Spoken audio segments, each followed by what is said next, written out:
Chris watched the sway of Darci's hips as she skirted the stool that stuck out from beneath the kitchen island. She headed toward the fridge and pulled open the door. When she bent at the waist to grab a can of Coke from the bottom shelf, Chris got one hell of a nice view. The fabric of her pants stretched across the ass he'd been itching to get his hands on for many years. Good God Almighty, that girl could work it.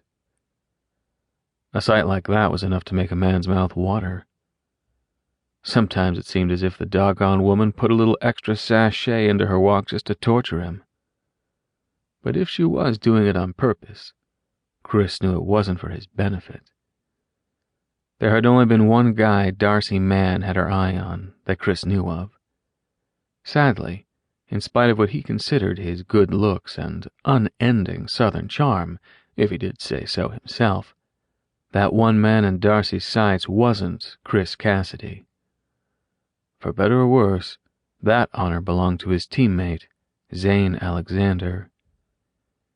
Meanwhile, Zane had always been such a self-centered player he'd never even noticed how Darci couldn't drag her eyes off him whenever he was in the room. Chris had noticed, though.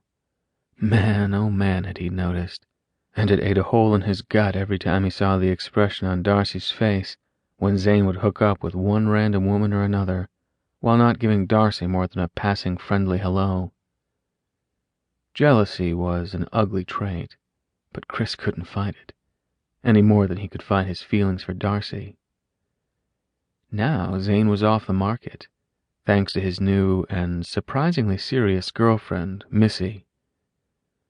Zane apparently settling down hadn't helped the situation much.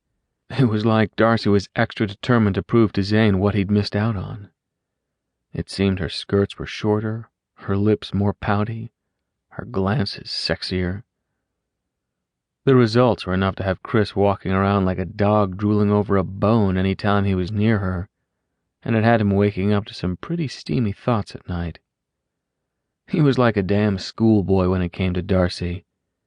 It was as if he was 40 going on 14, and thanks to circumstances, Chris couldn't have stayed away from Darci even if he'd wanted to, which he didn't. So what do you guys think? John's question tore Chris's attention off Darci and how hard she was working it, and back to actual work.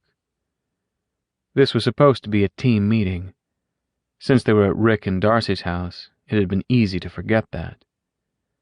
He hadn't been listening, so Chris had no clue what exactly John was asking his opinion on.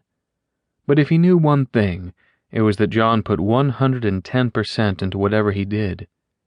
That had been true when they'd been active-duty SEALs, and it was true now in the civilian world, as they worked to make their new company a success. Chris felt safe in saying, "Good job, bro."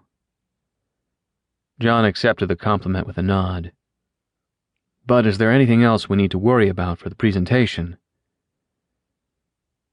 If Chris had paid attention to the sales presentation in the first place, he might know that answer. "Well, I don't know. Rick, you see anything?"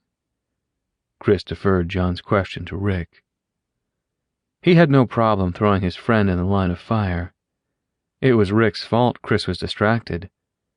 Darci was Rick's sister, after all.